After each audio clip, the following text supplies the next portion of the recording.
make it make sense. Nothing was making sense. During my second pregnancy, I found a lump in my breast.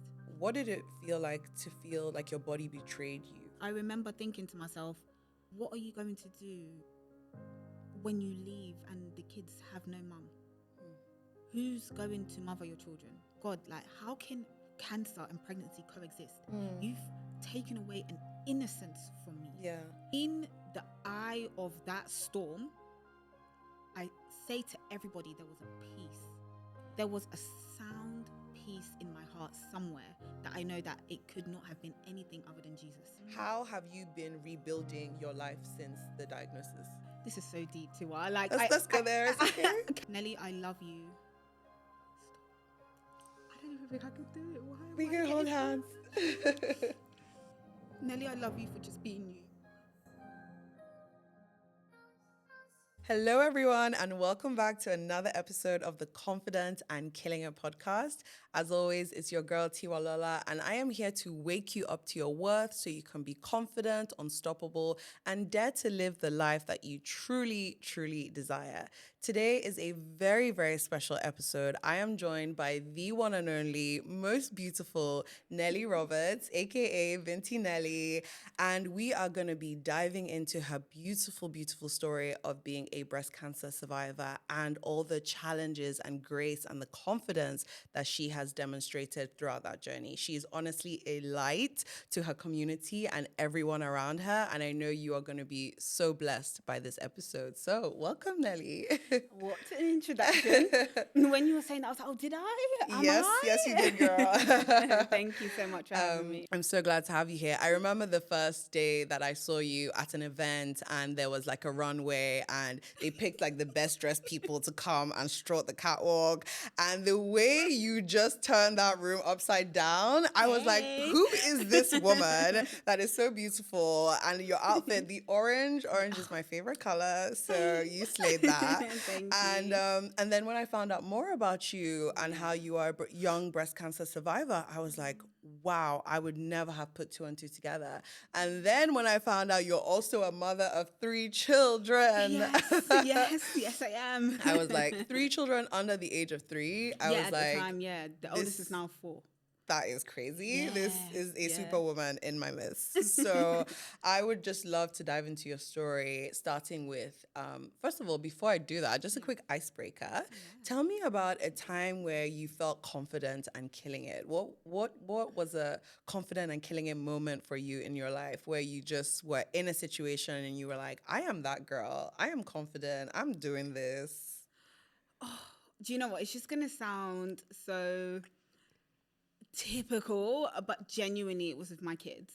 I feel like that. when I kept falling pregnant, and I was killing it throughout the pregnancy, and I looked good, and then after dealing with the kids and being a mother and still showing up, I literally felt like I was confident in killing it. Amazing. Because I was just so cautious of not wanting to lose myself in it all. Yeah. And it was so important for me to still do the things that made me happy. And genuinely, my career makes me happy. Yeah. What I do, the content creation, it's my happy space. It's my thing. Yeah. And I didn't want to give up on that during that time and even after. So I was confident in killing it. I love that because society is always telling mothers to like put their dreams to the side. And, you know, it's like, yes, your kids are important, but I feel as a mother, you should never lose yourself because of kids, you know? I think, do you know, that's an interesting take because on the other hand, I think, is there anything wrong with losing yourself in motherhood? It is, if not the greatest responsibility that you will have in life, I believe anyway. Yeah. God will assign you to have children and to raise them. So is there anything wrong with being lost in that time? Because they're not going to stay children forever. You're right. And I think people like to put the emphasis on, don't get lost in being a mother. But being a mother looks different in different seasons. Of course. Okay. When my children are toddlers, of course, they rely on me heavily. They rely on me for everything, right? But then when they become teenagers and adults and they become their own beings and they find hobbies and careers that interest them and take them away from me, I will be mothering in a different way. Yeah. So I don't think there's any way to do mothering. If you want to get lost in it, get lost in it. Get lost in it, but still show up. I think that's what people like. Get lost in it, but still show up for yourself. I think that's the key thing. Yeah. Like, still show up for yourself, like your needs, your wants, your dreams, your desires, because those are just as important as giving your all to your children. Exactly. And again, showing up can look different. I think for different people, exactly. You can show up by jotting down the ideas that God have given you. It doesn't mean that it's going to happen today. Yeah.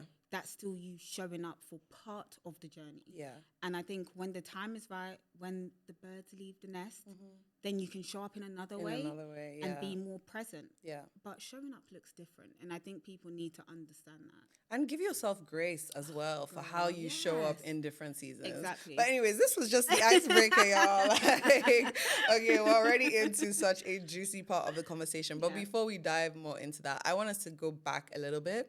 Tell us kind of like where your story begins. Like, who was Nellie in her early 20s, you know, full of life, being a content creator? Like, talk us through what that looked like. So Nellie in her early 20s is just a hardcore hustler. I love it.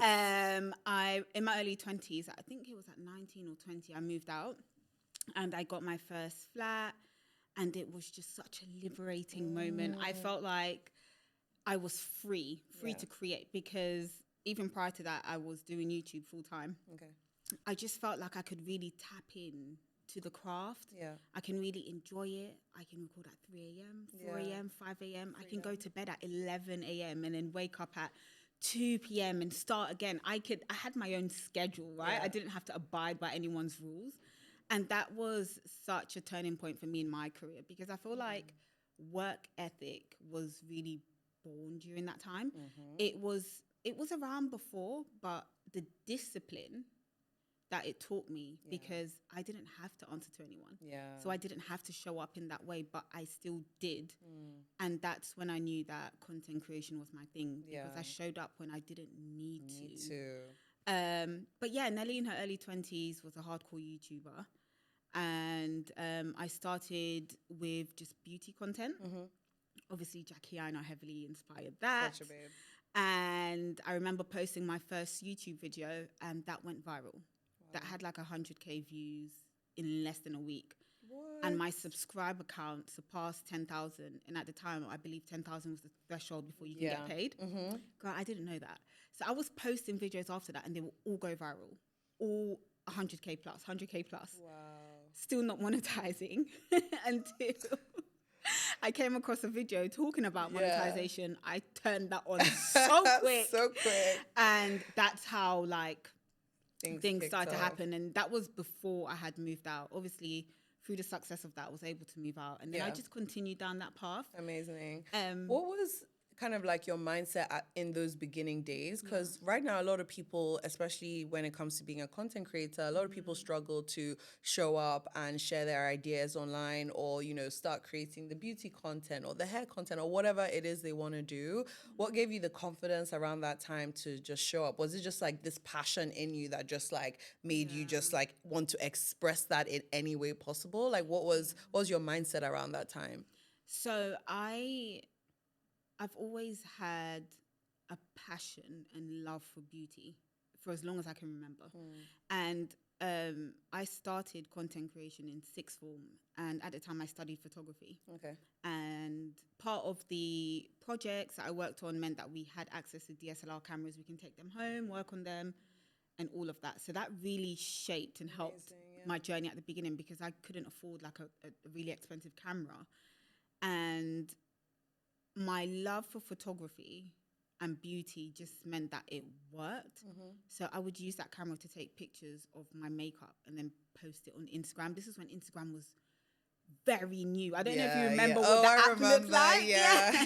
Very, very, very new. And it was just like people in my sixth form following me and all that kind of stuff. And then as I was tagging the beauty brands, it grew. But initially, I would say it was just passion. And also, I've always been a hustler. I can't explain it. I've always known that I have to work for the things that I want. Maybe it's through my grandma and my mom, and I see how hardworking they are. And I've also become that person. But I think my passion and the fact that I want nice things. Yeah. I want nice things. I want to be able to afford nice things, and I want to continue to invest in what I'm doing. So I need to make money. That's what fueled that for me. I think that's amazing because confidence is not an absence of fear and self-doubt. It's feeling the fear and self-doubt, but doing it anyways. Yeah. It's an in-depth belief in yourself that you have what it takes to take action on your dreams and your goals. And so even though there might have been, you know, any kind of self-doubt lingering, you just pushed right through that because of your bigger vision.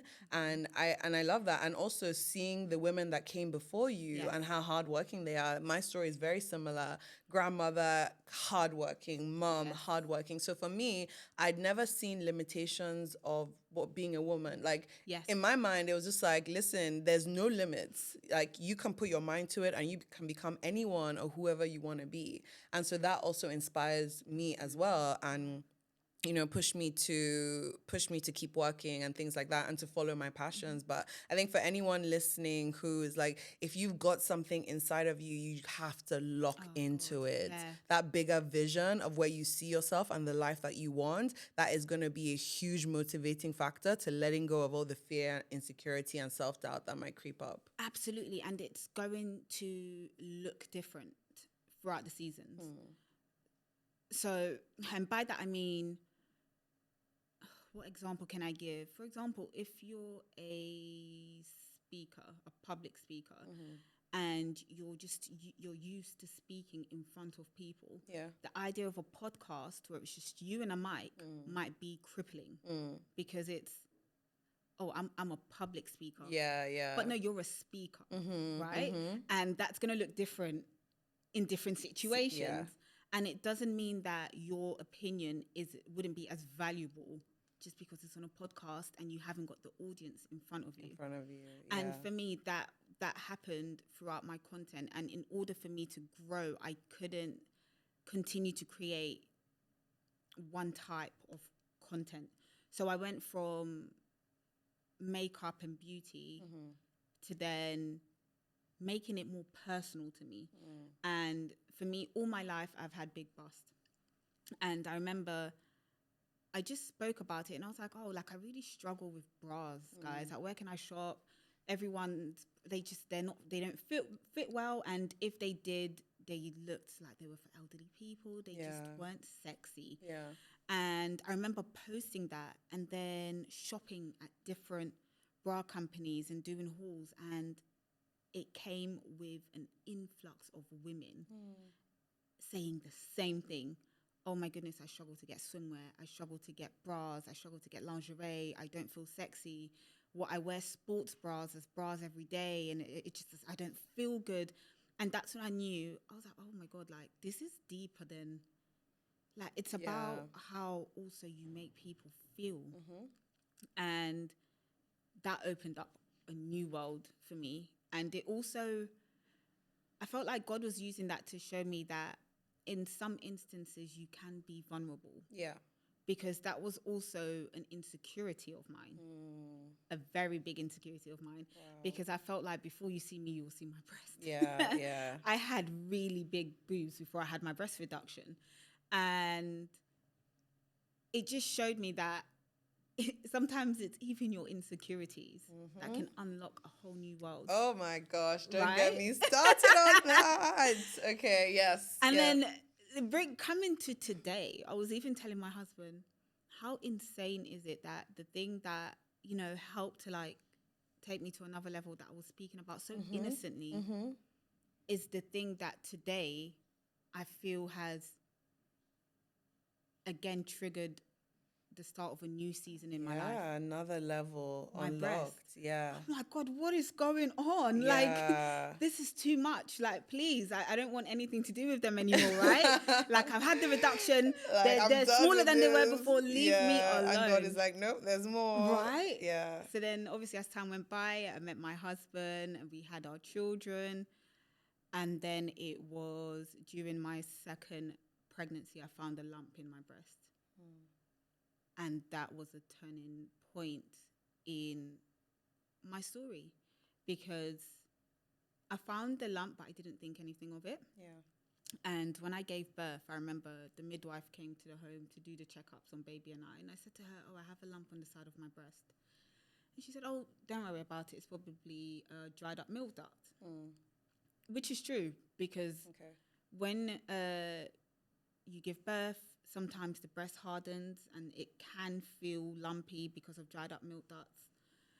But in my case, that wasn't true. It was actually cancer. But fast forward, I fell pregnant straight after my last child. So 2 months later, I'm pregnant again. And this time I'm thinking, oh my God, I'm not confident in killing it. I don't feel good. This is too much. What am I going to tell my mom? I know I'm married, but this is embarrassing, guys. When you do the maths, you'll see that I didn't even wait. I was like, I'm shy. Yeah. But then in the end, my husband was like, yeah, no, this is happening. Yeah, this is happening. Yeah. Our baby is happening and we're going to get through it. So as you can imagine, at this point, I have my toddler. Yeah. I have my newborn. Wow. And then I'm pregnant. And then you're pregnant. Whoa. That lump left my mind so quick because it's just not, there's too much. I'm occupied with too much. There was a lot going on I'm in your mind. newlywed because we got married that year as well. Oh, wow. Okay. Newlywed. We're in our home. My husband's working on his career as well. I'm doing my thing. We're trying to advance as a couple, but as individuals as well. Trying to be there for our family, our extended family now, and also the one that we've created. Yeah. It's a lot. It's so much. So I go through that pregnancy. All of my children were born a little bit earlier. She came a month earlier, so she was considered premature at 36 weeks. Okay. She was all still fine. We still left 2 days later or the next day. But it was during that pregnancy I found another lump in my armpit. Okay. And I remember speaking to my husband about it, and he was like, no, we've got to get this checked out. Yeah. So after giving birth to her, I go to the discharge appointment at the GP where they check mum and baby and say, okay, you've been discharged from our care. And I remember saying to her, oh, yes, I would like to consider contraception this time. I think we've had enough now. Absolutely. We've got 3. That's good. It's enough. I'm ready. I feel like I can be really vulnerable with this part because I know you're a woman of God as well. Yeah. But in that moment, she was like, okay, right, that's fine. She had it. I was going to get the depot, the injection. She had it. And I kid you not, Tiwa, the Holy Spirit spoke through me. And I said to her, by the way, I have a lump in my breast. And I remember saying it and thinking, what the hell? Like, why did you say that? Yeah, why did you just say that? Because I didn't want to say it because I literally wanted to still live in this in denial feeling of it's not that. Yeah. But also I didn't prepare to say it then. It just came out? It just came out. I thought maybe I'll book a whole separate appointment for it where it's just that, not it's me and baby, the poor baby's there, my newborn. But it just came out, right? And then she said, okay, let's take you back. Because this was the nurse that was going to administer it. She's like, okay, let's take you back next door to the doctor. Okay. And let's get you examined. Okay. I said, okay, that's fine. We went next door, parked baby up, whatever, had a chaperone in. She examined me. She said, I'm going to refer you to the hospital for a biopsy. Has she seen or noticed something that was different? This was after she examined me. Okay. She said, right, this is enough for me to say. Yeah, for me to say, okay. So I said, oh, what do you think it is? She's like, I can't say. And I'm not going to say that I think it's cancer or I don't think it's cancer. We need to wait until the biopsy results come in. Yeah. But because there is a lump in your breast and in your armpit, we need to do this as soon as possible. Yeah. So you parked the contraception then? So then. Okay. She said to me, and she said, because the nurse was in the room as well, she said she's not going on contraception until we get the all clear. Okay. Hold that thought. Okay. So then. The story is so juicy. Okay. So then I remember she scolded me, but in such a loving way. Yeah. She's an Indian woman. Mm-hmm. And the floodgates, I felt like everything that I was holding on, like all the, oh my God, it could be cancer that I had to purposely put aside. It all came out at once. And she was like, you're black, I'm Indian, but our communities are very similar. We don't talk about these things. It's very taboo. Yeah. We're shamed for it. But please, like, you have your children to live for. Yeah. Wow. And then I was done. Oof. When she said that, I was just floored. I was done. So then I remember I went home. Fast forward, I received my appointment at the hospital. I went there. I got the biopsy. It felt like forever. In the end, the results came in. And they gave me a date to come in. I remember I said, right, I'm taking my husband and all my kids. I'm not going to do this alone. Yeah. Because I can't explain it, but there was a vibe. And I knew it was going to be cancer because of the way the professionals, and that's the thing, they were very professional, but there's just a way in which they behave sometimes. You can tell something is off. And I remember when I walked into the room, I saw the 3 Macmillan nurses there, and I told my husband, you know what this is, right? But he didn't hear me because he's pushing the pushchair and he's with the 2 other kids, and I've got the baby with me on the carrier. Oh my gosh. So anyway, got them settled. He sat next to me, we're holding hands, and you have cancer. Wow. Breast cancer, stage 1, grade 3. I think I was very present up until he said that. After he said that, I kind of just went so numb. And I remember thinking to myself, I cannot break down with the kids here. Yeah. Because I've got cancer, but thankfully that they're at an age where I don't have to, they won't understand. What's going I don't have to explain to them. So let me not physically show them that there's something wrong, because kids pick up on they're energies very and sensitive vibes. to energies. Yeah. So anyway, he was talking, I kind of zoned out. And then the Macmillan nurses took us next door, explained to me what treatment's going to look like, what's next, etc. Yeah. And then, that's when everything, I would say, started. What was, first of all, that is an incredible story, and the strength you displayed in that moment upon hearing that news, but then thinking of your kids at that time. What was going in your head? I feel like, honestly, you say strength, but my God, I felt so weak and vulnerable. I felt so weak because it was like, I was saying to myself, the audacity of you to get sick when you've just given birth to these 3 kids. Wow. That's how I felt. Genuinely, that's how I felt. I felt very disappointed. Wow. Very disappointed. I remember thinking to myself, what are you going to do when you leave and the kids have no mum? Who's going to mother your children? And then I started thinking about all the female figures in our families. And I said, no, but they're not going to do it like you. Yeah. They're your children. Yeah. And then it was just like an overwhelming feeling of sadness. I was sad. I was so sad. But it's weird because on the outside, and I didn't even know that but my mom's always said this to me. Like on the outside, it's like game face. And she can never tell when there's something wrong. Yeah. But on the inside, it was like a tsunami. Everything was just, nothing was still. I was going to ask you, what did it feel like to feel like your body betrayed you? Right? Because we have these expectations of our body that my body's going to function exactly the way I want it. I'm going to get up. I'm going to be a mom. I'm going to push the pram. And then you get to a point in your life where it feels like your body has done something or let you down in a way, and you feel betrayed by your body. That's exactly how I felt. Yeah. That's the right word. Betrayed by my body. And it was a different kind of betrayal for me because it was my breast. And that's personal. I've given you the history. So I had a few conversations with God now. Honestly, I was like, I can imagine. I was saying to myself, I was like, God, I know you have banter, right? And you cross the line. But this one, too far, okay? Yeah. My breasts are very personal to me. It's been a journey. It took me a while to really accept these girls, okay? Yeah.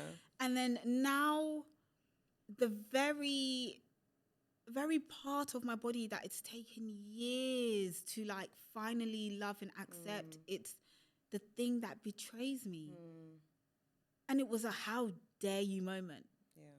And I remember, obviously, I've prayed for forgiveness and, Yeah. But I remember like feeling and in my heart saying to God, how dare you? Because it was so audacious. Me. Yeah. Especially the thing that was so personal to you. Like, you've been vulnerable. You've built community around this. You've taken women on a journey to show them that they're not alone. You embraced it. And it's like the reward should be something different than you've got breast cancer in your 20s. Right. Yeah. And breast cancer in your 20s, but then you've got these kids and you're figuring it out. And it was just a lot of hurt, so much hurt, disappointment, feeling ashamed. Like, how am I going to look these kids in their eyes? I remember even my husband, like I said, we were married that year. We hadn't even been married a year. So it was like having difficult conversations with him. And I remember saying to him, baby, you can leave now. I remember saying to him, like, I promise you, hands on heart, I promise you, I won't even judge you. But I am giving you permission to walk away because this is not what you signed up for. Wow. I know, but see, if you know anything about my husband, he didn't take me seriously. Of course that man looked at me like, he was the like, thing girl, is, please. Right, he's a man of very few words. That's a good man. He's a man of very few words. I mean, he just looked at me and it was like, almost like, anyway, moving on. It was that. And I remember saying, no, but I'm serious. I'm really serious. And he was like, absolutely not. This is what I've signed up for. Yeah. Wow. And he was such a weirdo.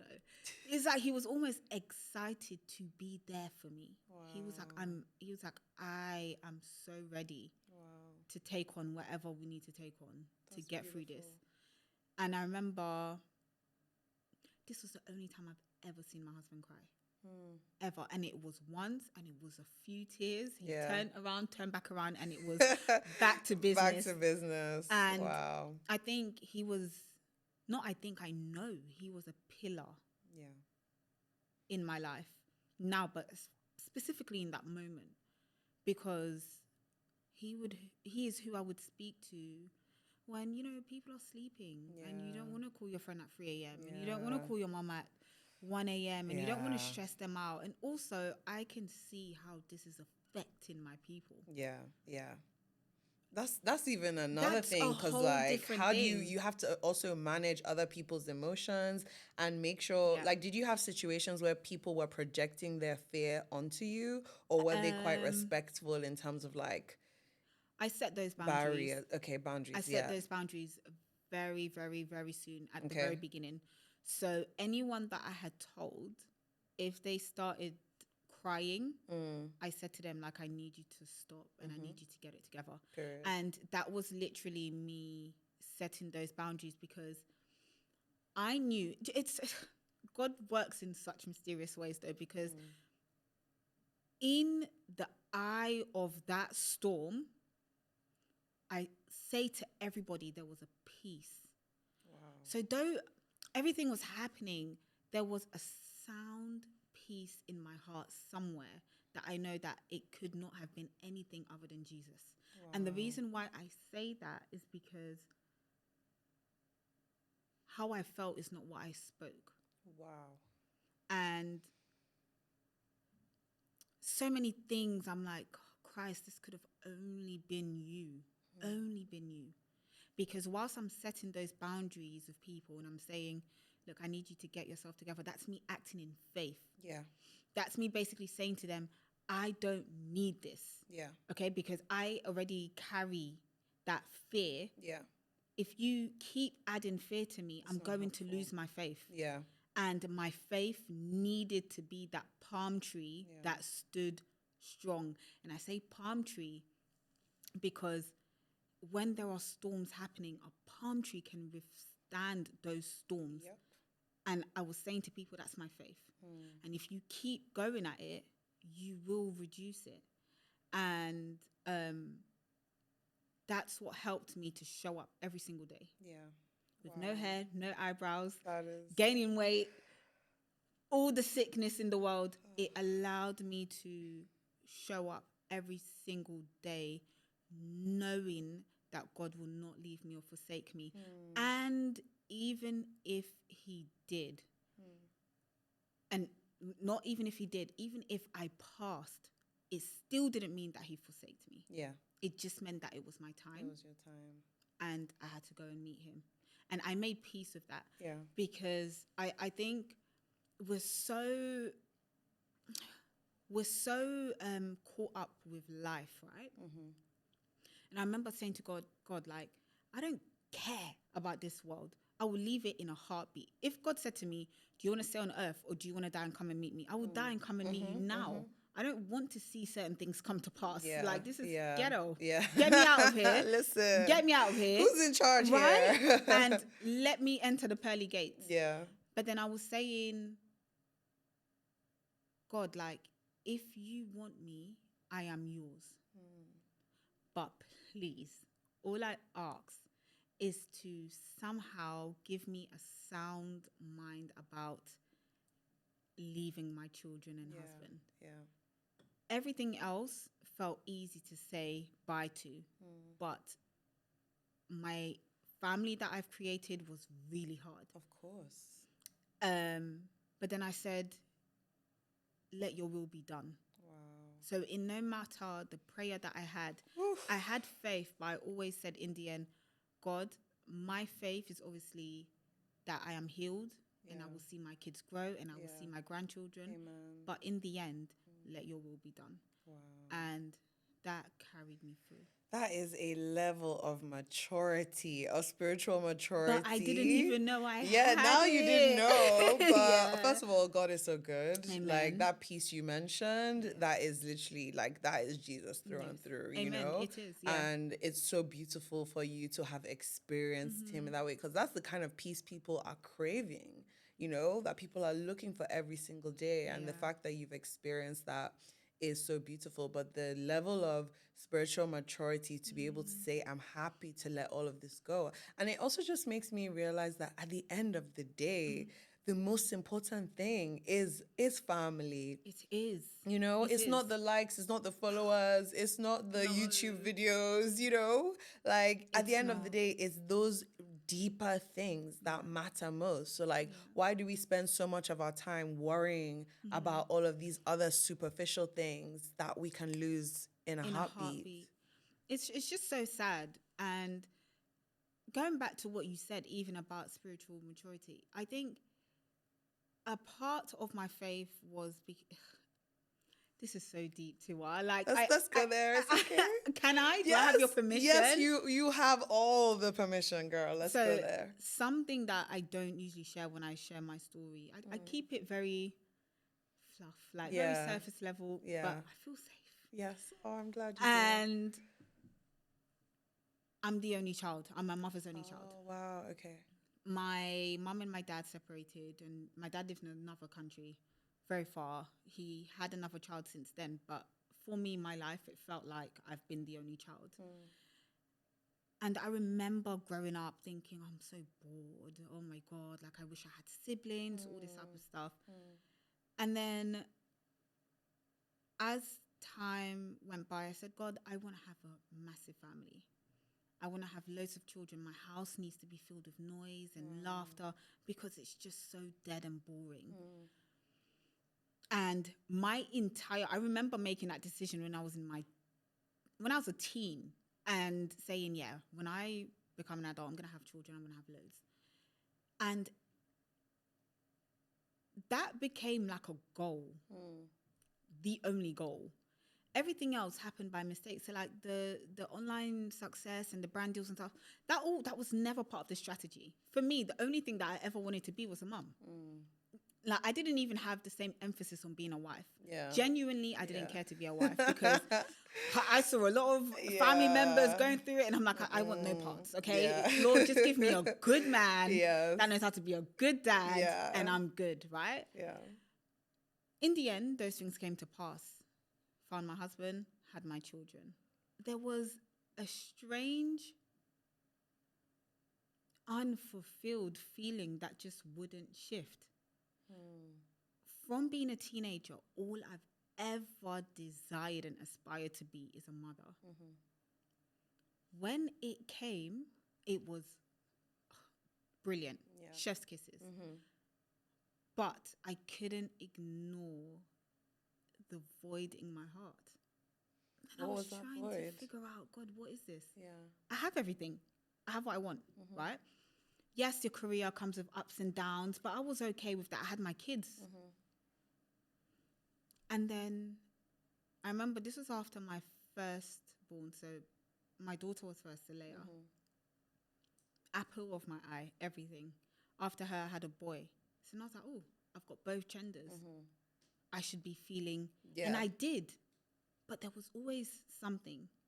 And I remember I said, okay, God, like, now you've given me the responsibility to be a mother to your children before they are mine. Let me seek counsel. Like, let me start to speak to you and spend time with you so that I can parent properly. Because I don't want to fail this. Like, you've chosen me. I don't want to fail this. I don't want to mess this up. As I was spending time with God, right, I kept saying, God, like, I'm sad. I don't know what it is. Like, I'm not feeling very fulfilled. And then I believe that God put it on my heart that it was because all of these things are superficial. How are you serving Christ? How are you serving his bride? How are you serving the body of Christ? And I remember thinking to myself, oh, but I'm doing that. So what do you mean? Like, I'm serving in the way that I know best. But then I felt like God was saying to me, are you serving in the way that I called you to? Wow. Okay. And that's when I started to learn the difference between your natural gift and your spiritual gift. Okay. And it was my natural gift. Your natural gift is what comes to you naturally. Right? It's you're just good at it. So your brain is just going to wire for you to do it because you're just good at it, right? But then your spiritual gift, what is that? And I had to spend time with God to really humble myself.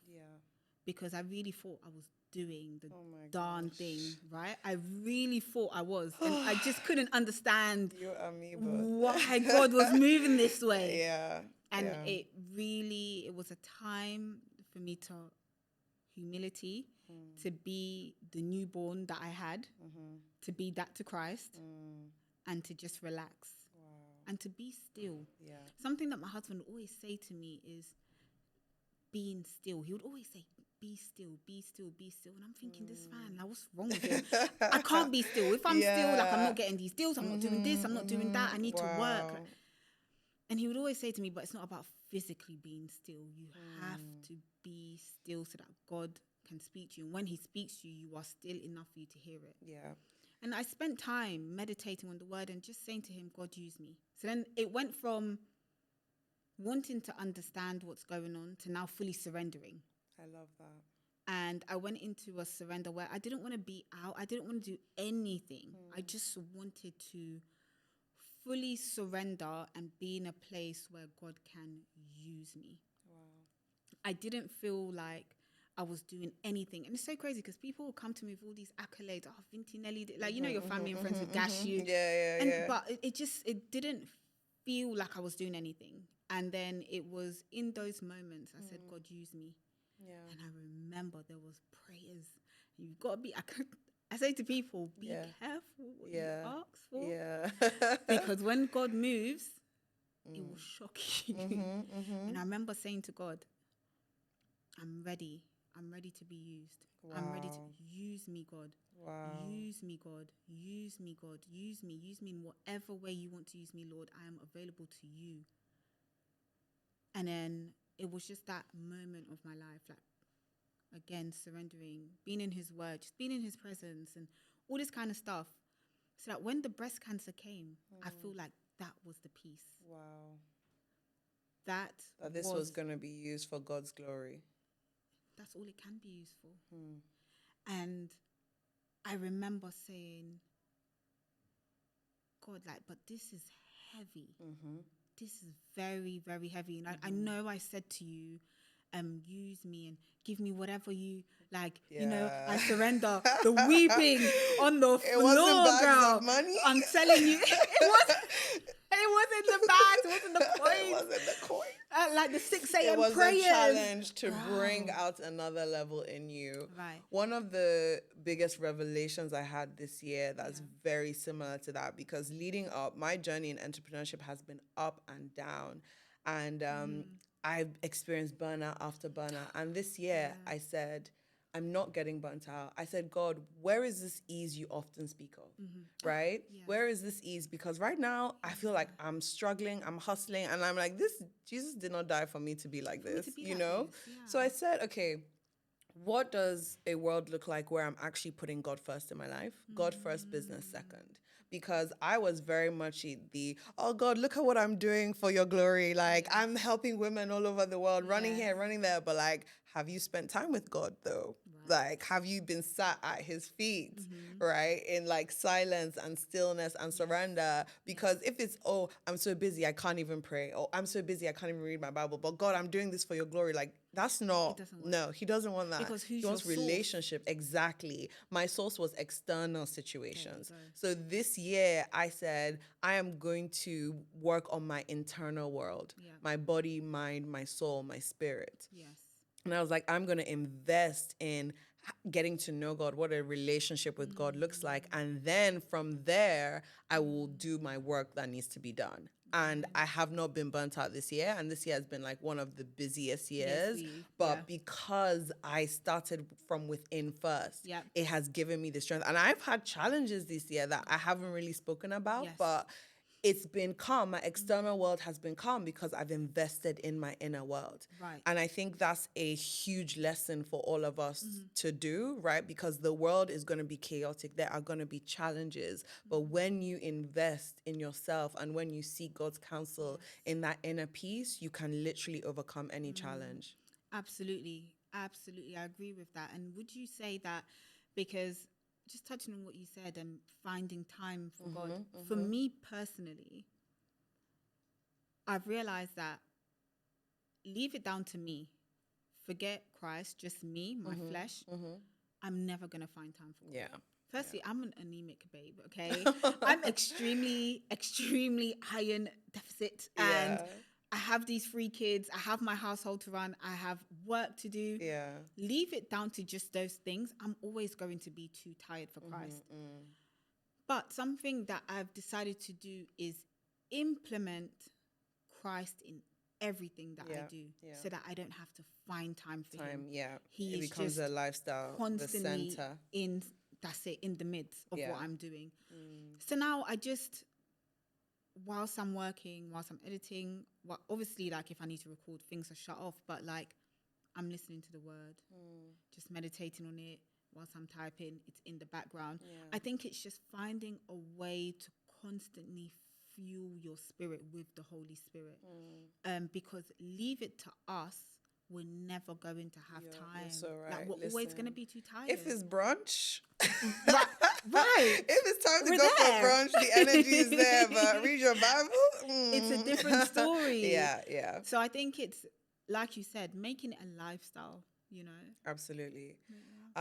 Wow, I was not expecting us to go to church, turn, right? But this is beautiful, and I know it's gonna help so many people, because really and truly we cannot ignore we cannot ignore what God has done. We just can't. And, you know, we could say, yes, I believed in myself and yes, I was strong. But there are just some battles that you face in life that, you know, I only survived this by the grace of God. Yeah. You know, so I'm glad we had that conversation because it's definitely something I did not want to skip over. I want to move into the changes that were happening, losing your hair. I didn't even know you also lost your eyebrows in chemo. Yes, girl, I didn't know that hair too. I'm like, wait, what? Yeah. Now, you were somebody who was always visible online, right? And now your whole physical appearance is changing. And naturally, most people will run away and hide because they can't show up with all the change they're experiencing. But you did the opposite. You decided to share your story, your cancer journey online to your community.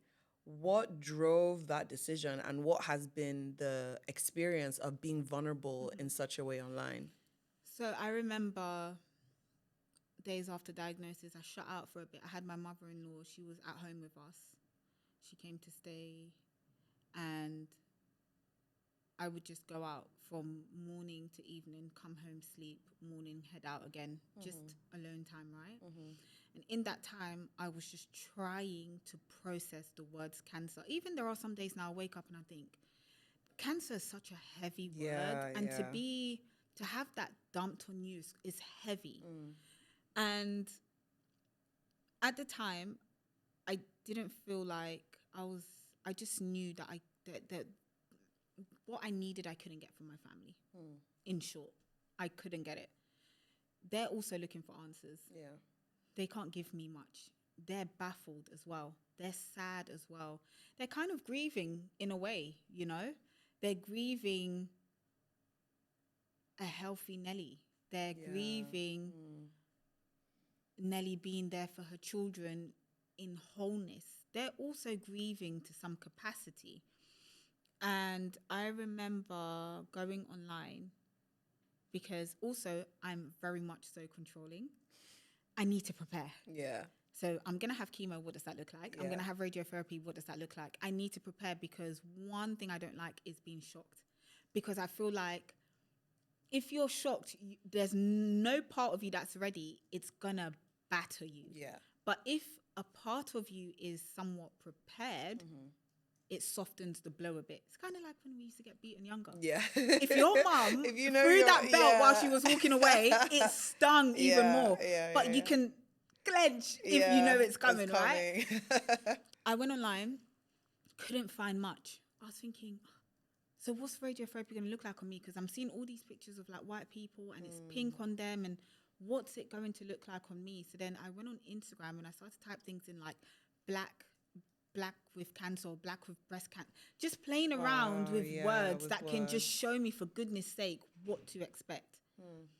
When I did that, I came across an incredible charity, Black Women Rising. Yes, I just heard about that. Fantastic. Yeah. Leanne, she's been a big sister to me throughout all of this. Wow. And I started to connect with people that's part of the community, and I felt life. It was so strange. It was like, oh my God. Yeah. I'm not the only one. Yeah. There's my friend here. She had breast cancer while she was pregnant. Had chemo, while she was pregnant. What? I didn't know that was a thing. Thank you. I didn't know it was a thing.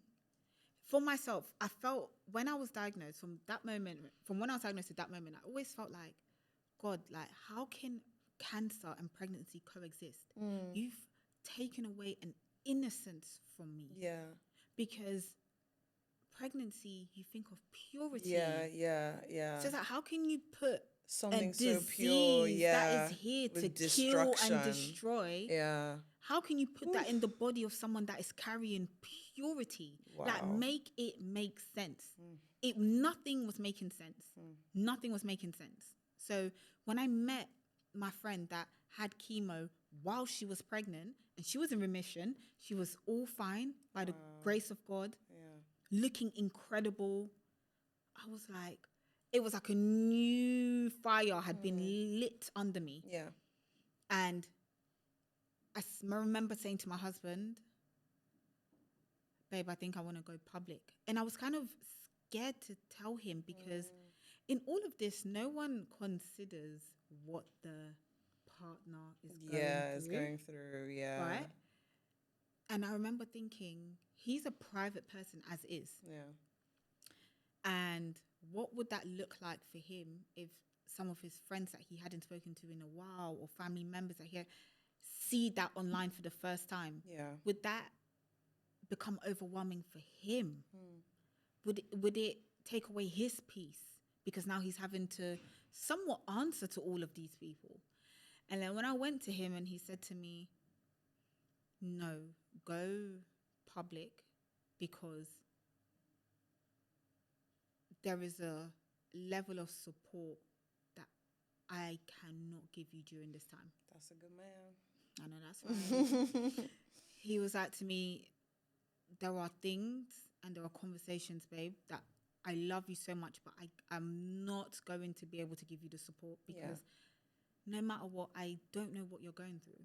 I can only try to be encouraging and try to be understanding, but I'm not going to know how you feel.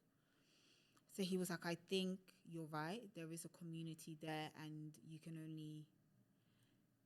And then I believe it was the very next day I went public with it. it. One of the things that stops people from being vulnerable and public is shame.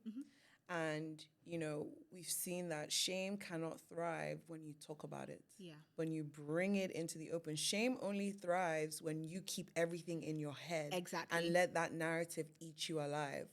But shame cannot thrive when you own that story. And it's so funny because I believe the topic of Black History Month? Yeah.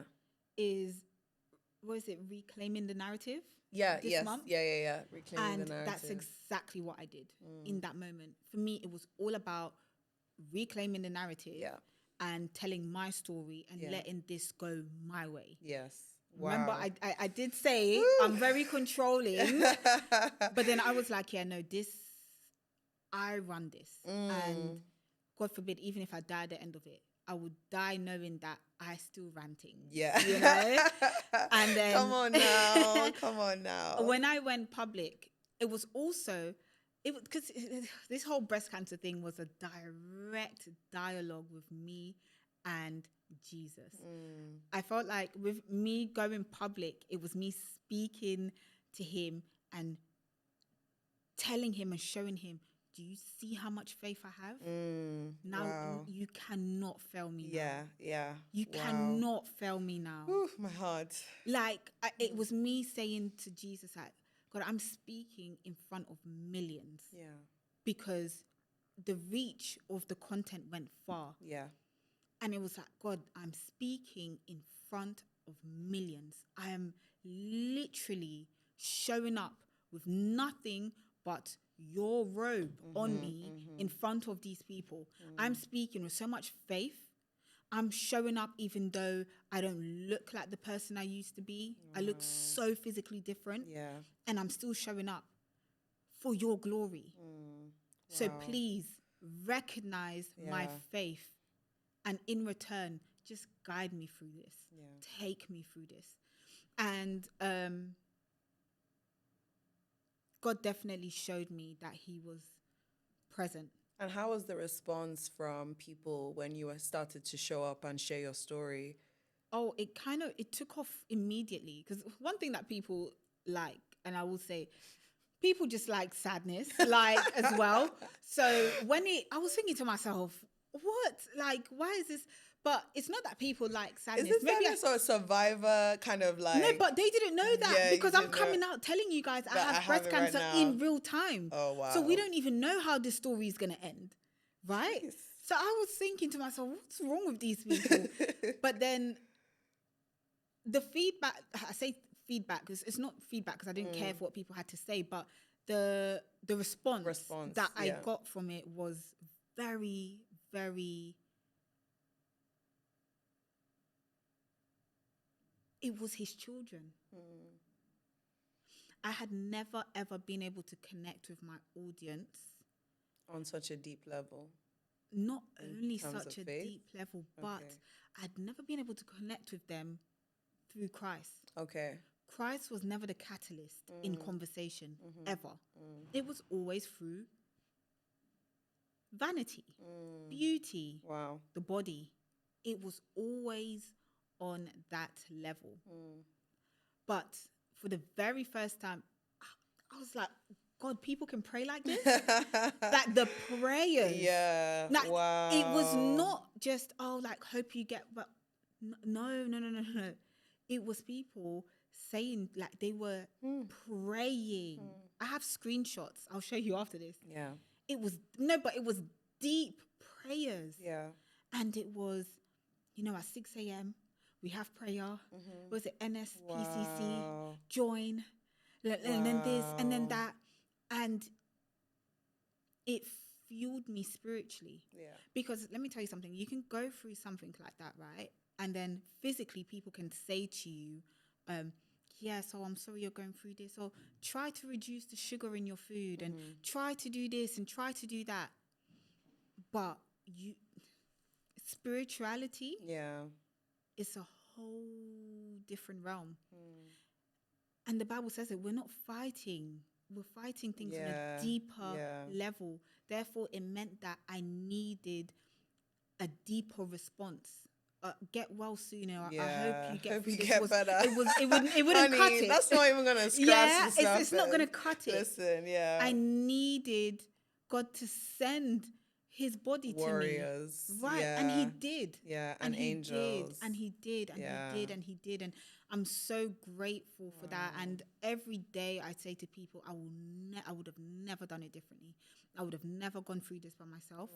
I would have done it the same way every single time, because the doors that has opened in terms of things that I need to study to get closer to Christ and to understand how I need to be a child, to be led by him. It really it fueled that drive in me.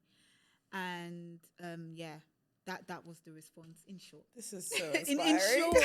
in short. I'm like, this is so inspiring. So many things, faith, confidence, to own your story. I love what you said. It's like, now I'm gonna run this. Like, I am owning this narrative. And it's so easy when we are in challenging situations to just surrender to whatever the challenge is or whatever the problem is. But you reclaimed that narrative. And that is one thing I want everyone to take away from this, that power to say, you know what, this is my story. And I tell it. Exactly. And that is, it's so powerful. And that is also what builds confidence, when your story is yours and you are going to direct the story with the ending that you want. Because a lot of us focus on the ending we don't want, and we replay that ending over and over and over. And you had a choice to do that, but you also had another choice, which was to create the ending that you want and to focus on that and to order your steps in the direction of the ending that you wanted. And, that's something I always say to people, like, your thoughts form the foundation of who you become, of your life. Yes. Right? 100%. 100%. If it all starts with thoughts. Yeah.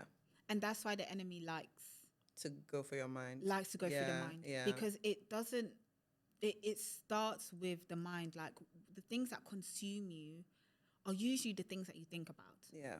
Yes, it's the things that you do physically, but if you enjoy jogging, you don't jog in your sleep. When you get in bed, you're not jogging anymore. Yeah. Like, what are the things that consume you when you've stopped and it's your thoughts? So for me, mind frame was super, super, super important. And it was important that I fixated my mind on Christ. Yeah. Literally nothing else. Like, whatever flowed, it will flow. Yeah. But I had to fixate and keep my eye on the Lord. Yeah. And that was just it for me. I love that. Now, the theme of this episode is starting over. And I want to talk about how you have been starting over. You know, we spoke about how when you first got the diagnosis, it felt like your body betrayed you, right? But now, you know, you've survived. Yes. Yay! Amen. Right? You survived. And even just saying that just makes me so happy. No, I just want to you know what? like you survived. So like what journey are you on now? What does this post recovery season look like for you? How are you rebuilding yourself? Because yes, you had Christ, but it still knocked you. Yeah. Right? We're not gonna pretend like it was just a little scratch. Like you felt the pain. Absolutely. On a deep level. Yeah. Even though you had internal peace, it was still a challenge. It was still a setback. Physical thing Yeah, as well. exactly. Yeah, the physical pain that you were also in. So how have you been rebuilding your life since the diagnosis? There's a new passion that I've developed. And during the time, I've connected with people on so many deep levels. Like the amount of women that were in my DM. Oh my God, like I've just been diagnosed. Wow. It blew my mind. And the reason why it blew my mind is because they look like me and you. As in, when I went on their Instagram, they're killing it. On holidays, work stuff, their family, enjoying life and looking good whilst doing it. Yeah. But here they are in my DMs saying to me, oh, I lost all my hair yesterday after that EC drug. You're right, it was bad. And I'm like, what are you talking about? Like, why can you relate to what I'm saying? And it just, and then it was like God showing to me, like, there's a shift happening. A lot of our women are being diagnosed with aggressive forms of cancers. And it seems to be getting younger and younger. Breast cancer is something that you would have like maybe in your 50s, 60s, older women. We never, ever, I never came across women with breast cancer in their 20s. No, never, What on earth are you saying to me? Like, if someone said that to me, I'd be like, you're a liar. And why would you lie about something like that? But then it's happening. Women in their 20s, in their 30s, in their 40s. And then I started to look up like statistics. And it's true. It's the ages, it's dropping. Coming, lower. And then that's when Touchy Feely was born. Yes. So a platform that I'm building and working on to amplify the voices of Black women and those from underrepresented ethnic groups. Amazing. So that their stories are accurately presented. I remember when I was diagnosed, I didn't see me in the leaflets. There weren't Black women. There weren't mothers. I didn't see a pregnant woman in that leaflet. That's what almost made me succumb to shame, because my body has failed me. Yeah. Because it doesn't seem like it's happening to anybody else. It doesn't seem like it's happening to anyone else. Wow. So that was the driving force behind the thing that I'm very passionate about now, which is to amplify the voices of those women, but also for accurate representation in the media. Yeah. We need to see this. It's not good enough just me sharing that. I feel like the hundreds of women that have been in my DMs and my emails, their story deserves to be heard as well. Yeah. And we can only do that if we force our way through. And that's what I'm currently working on. That's what life is for me now. I'm just honoring every single moment with my children and my husband and my family and friends. And knowing that now I'm moving with purpose. Yeah. And it's not just looking beautiful. Which you do. Oh, thank you. No, but before the purpose was, just being put together. But it's deeper than that. And then there's a new sense of being now. Yeah. It's like, God, I can see what you were doing. Yeah. And thank you for allowing me to go through that. I don't like to say thank you for giving me cancer. Yeah. I don't like that at all, because I feel like, especially for unbelievers that maybe they're wondering about Christ and want to get closer, they can arguably say that why would God give you cancer? So I like to say, God, thank you for allowing me to go through it, this cancer. Because I saw in an interview that you did, you mentioned how like it made you a better person. Like, and I was like, wow, you know, when we go through challenging situations, we have a choice as to how we're going to come out of it. Exactly. And it was like something that, you know, people would typically be so ashamed of, so devastated by. You said it helped build you into a better person. Absolutely. Absolutely. Like I said, I think to some degree, all of us need to be a little bit controlling to where we choose how we want things to impact us. Yes. And for me, I know that I have a choice. I know that I have a choice. And it was very important that I didn't allow this thing to just to cover me.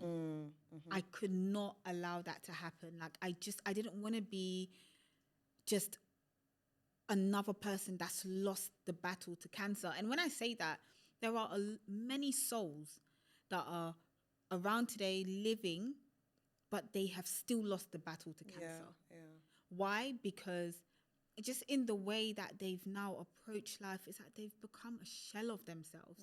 They've let it fully consume them. They no longer want to pursue things that they had a passion for before. Granted, I know that things change. When you go through something so horrific, you change. But that's good. You're allowed to change. But what I'm saying is that with so many people, they've just given up. It's not even about change for them anymore. It's almost like they wish they weren't there. And I knew that it's not in my nature. It's just not me to do that. And the encounters and the convictions that I've had with the Holy Spirit, I just knew like I couldn't let that happen. What would you say to those people? So let's say there's somebody listening to this right now and they do have a cancer diagnosis and they've kind of just gone into a shell of themselves. What would you say to them to help them, you know, rebuild their confidence, to not give up on themselves and to still pursue those dreams that you just mentioned? Community. I think community is so underrated. And community doesn't have to be your friends and family. We make it so that we almost let people feel guilty for not communicating with their friends and family. And it's like, but that's okay. There is such thing as a destiny helper. And that could be a stranger. And they are there for that season and that season only. I would say allow yourself to be embraced by a community of people that have gone through what you've gone through. That was one of the driving forces of me coming out with my story. I saw people like Leanne. I saw people like Deandra, my friends, and I saw people like them live through this. And it's like, if I didn't see that, it would be hard. It would be hard. It would be very, very hard. That's why representation is so important. Right. You know, and to use that as inspiration, like if you can do it, that means they can also do it, you know? Absolutely. And that's all I hope. You see, one thing I've realized, right, is that we don't always have to speak about Christ. Sometimes God uses us with something and he does the rest. At one point, I thought I needed to try to convert people. Like, no, if you're going through cancer, you need Christ. I know that. But God can use my story just as an introduction. It's just to open the door. And that's it. I can walk away from that. To let him do the rest. And to the people and the women and the men, because men are affected by breast cancer as well. Yes. I would say find the community of people where you feel safe, where you feel you can be vulnerable, because it will eat you up. Like you said, like shame. Yeah. If you're not sharing yours, like the shame will eat you up. Find people you can be vulnerable, and then also share your own story. Yeah. And it doesn't need to be, by the way, I'm not telling everyone to go online, because I respect people's, you know, that may not be your privacy, thing. But even if you share it to one person, storytelling is a healer, because it's releasing. It's a form of therapy, for goodness sake. Like, it's just to help you to feel better. A lot of the people that I've encountered that are just like a shell of themselves, they have so much. Yeah, to share. They have so much inside, but I don't know what it is. It's just almost like there's tape over their mouth and they're just unable to get it out. And my thing is just get it out, because it will poison you. Yeah. It will poison you. Whew, wow. It's so true. It's so powerful. Your soul has a message that needs to come out. It needs to be shared with the world. And it's like your life actually depends on it. You know? This is it. And that visualization of somebody who has something to share, but it's like there's just duct tape over their mouth. It's like, pull it off. Like, you know? imagine that. Yeah. Like, let's just visualize that, yeah? Like, you're walking down Oxford Street and there's just tape over the mouths of people that you're walking past, and they just look so low. Like, their shoulders are up high. They're so tense. They're looking down because they have no confidence. Like, imagine what... That's just not a pleasant sight. It's not. It's depressing. It's just so depressing. And it's like, I feel like it's almost like the veil. Like, once you lift the veil off of you and you just start to like offload, you find that naturally you're progressing. And it doesn't need to be in a way that looks successful to people. Just you, personal progression. You will progress. Whether it means now you're having a conversation with your colleague that you've never spoken to in 5 years. Like, it's the little steps that your day-to-day life will just feel more fulfilling and fruitful and blessed. There is power in your voice. There is power in using your voice. And, you know, people often are like, oh, I want to share my story, but I'm not expert enough. It's like, no one should be giving you permission to share your story. You should give yourself permission to share that story. And one thing I want to say, because there's a difference between sharing your story and trauma dumping. So, you know, I think when you're sharing your story, you share challenges, fine, but also share with hope. Also share how you are owning that narrative. Share the positive traits that you're going through, the things, the decisions you are making, the positive choices you are making to stay on track, to move your life forward. Because that is what is truly going to help people. We know life is hard. We know there's challenges, you know, but it's like, what are you doing in those moments to still breathe life into yourself and to other people? So your voice matters, your story matters. Absolutely. Start to share it in one way or the other. Again, that's how we overcome shame, and that's how we build confidence. So thank you so much for that beautiful point. There's something I want to read quickly, which is your caption on one of your reels. And okay, I hope I'm gonna... oh my God, what did I say? No, it was amazing. It was amazing. So you talked about how it was a national holiday for cancer survival, or National Cancer Survivor Day. And you woke up and you felt a little bit like, like not really sure how to like process everything and think about it. But then you said, so initially you were a bit hesitant about it, and then you said, but I woke up early this morning and I've just been thinking about how much has happened in a year. This time last year, I was 7 months pregnant and glowing, preparing for our last holiday as a family of 4 before our second princess arrives. If someone had told me that a year later I would have been diagnosed with breast cancer, had a lumpectomy, being induced into early menopause, had chemotherapy, had radiotherapy, experienced horrific side effects, lost my hair, lost myself, fought a losing battle to postpartum depression, all whilst being present enough so that this doesn't affect my children, nurturing my newborn, trying to shower my 1-year-old with extra love as I didn't want him to feel like mommy's got a new baby and has forgotten him, being a fun mom to my sweet 3-year-old. Oh my God, you got me emotional there. Because that took me back to a place. That was quite, I remember like I just wasn't sure how to feel that day. Because I was like, it was one of those moments where it was like, God, like, even though I fully embraced, I was just like, God, I still can't believe that was my reality. Yeah. And you allowed me to go through this. And even though it was done with grace and all of that, it was still heavy and it still hurt so much. Yeah. And also not wanting to glamorize cancer. Yeah. I remember when I decided to go public, one thing I said is, look, glamour is me. I really enjoy glamour. I enjoy beauty. I enjoy all of it, right? But how do I put out content that doesn't make it look as if I'm glamorizing cancer? Yeah.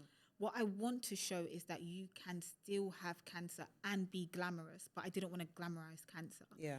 And so like with national holidays like this, I'm always very careful with how I speak when I post about it, because it's like,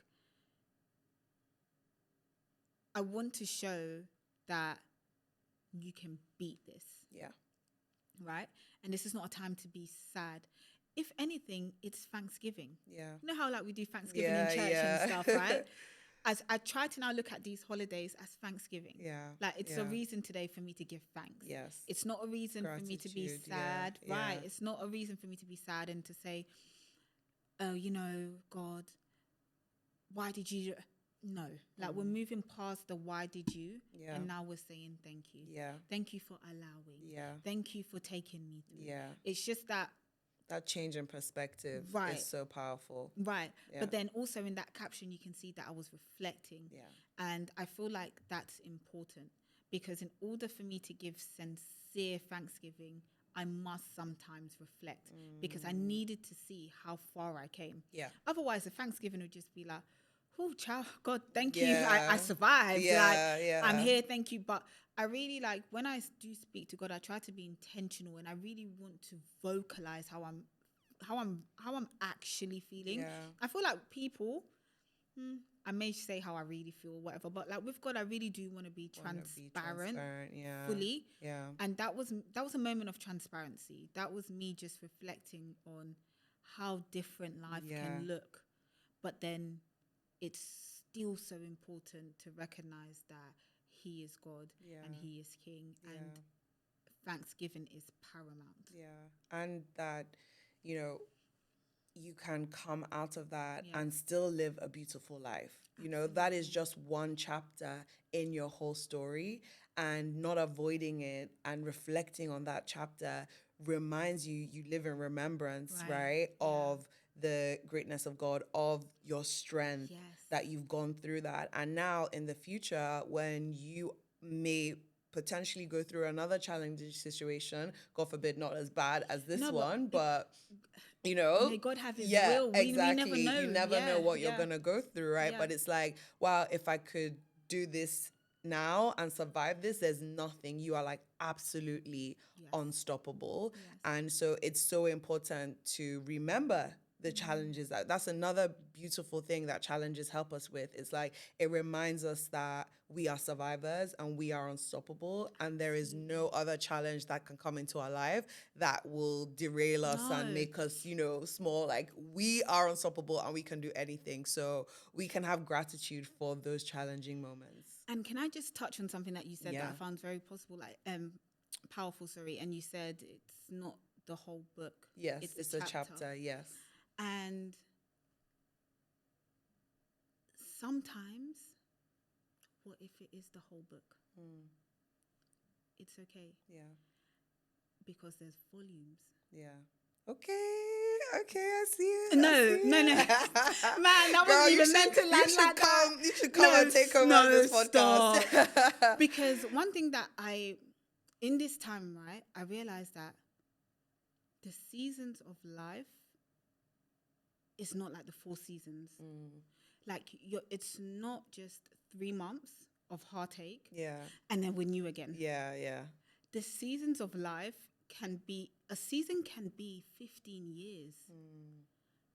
And we're so consumed with trying to put a time frame on everything, right? Yeah. So I had to say to myself, right, but Nellie, what if this was terminal? Because I've met sisters that are living with breast cancer. Yeah. For them, this isn't just a season. Yeah. This is their entire book going forward. Yeah, right? I hear you. But the good thing is they have different volumes. So now there's volume 1 that may have 3 books, and then volume 2 but that's just how God operates. Like he doesn't confine us, we confine ourselves. And that's why I always say to people, like when I talk about my seasons, please don't think that it was just me getting cancer, documenting it, me being cancer free, and that's it. The end, yeah. Like I could still well be in that season, even though it's easy to say I'm cancer free and I'm done and I'm in remission. And who am I to say where I am? Like I can still be in that season unknowingly. But it's just to have the mindset to just really, again, this goes back to submission. Just submit yourself and say, okay, if that's what it is, that's what it is. And just go through it. But no, that was a fantastic point that you made. I think, we need to stop trying to put a time on our chapters and just go through it.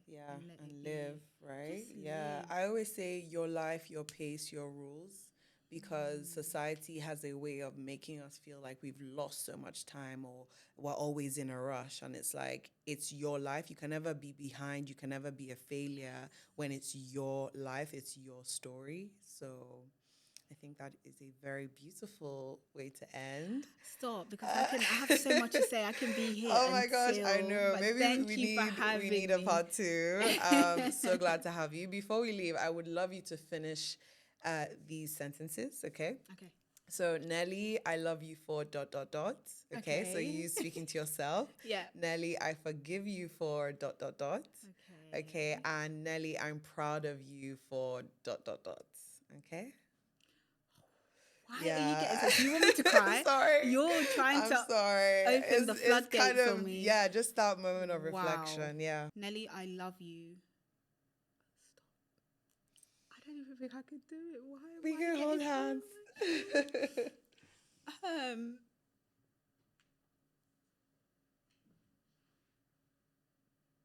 I would say,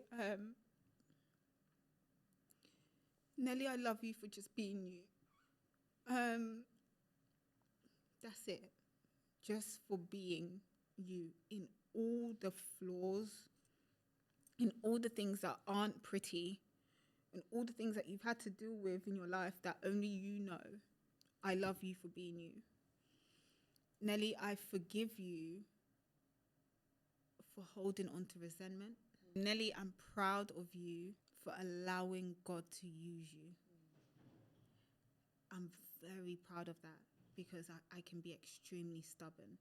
But I'm very proud of myself for allowing God to move and to use me. Stop, because the snot that wants to come out of my nose. So great.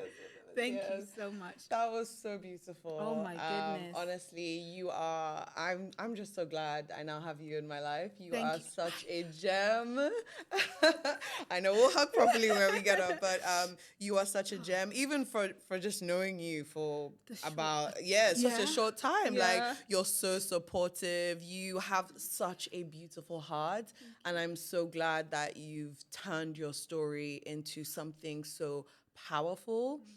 What was meant for destruction is actually being used to give God glory, to inspire others, to uplift others. And Oh, it is just so amazing. So I just want to honor you. You know, you are such an incredible soul. And I know that your story, you're going to be around forever. Your kids are going to grow up and see their mom. Amen. And see the Amen. journey Oh my that she went gosh. on, and watch you and watch those past videos and just be in awe of you and your greatness. And they're going to know, wow, if mommy could do this, I could do it too. Amen. That's They the plan. are going to be unstoppable. So thank you so much for gracing us on this podcast with your energy, your beauty, your wisdom. Thank you. It's been amazing. So thank you all so much for tuning into the Confident and Killing It podcast. If you love this episode, remember to subscribe, to like, to share it with a friend who might be in need. And just remember, like, you can own your story. Your story is yours. You don't need to wait for anyone to give you permission. You can make the choice today of the direction you want your life to go into, and you can own it and you can celebrate it. If you are going through any challenging situation, I want you to be inspired that you can start over and you can rebuild and you can come back even stronger. So nothing is going to break you, okay? You are here and you are here to stay. So thank you so much for tuning in. Love you all. And until next time, stay confident and killing it.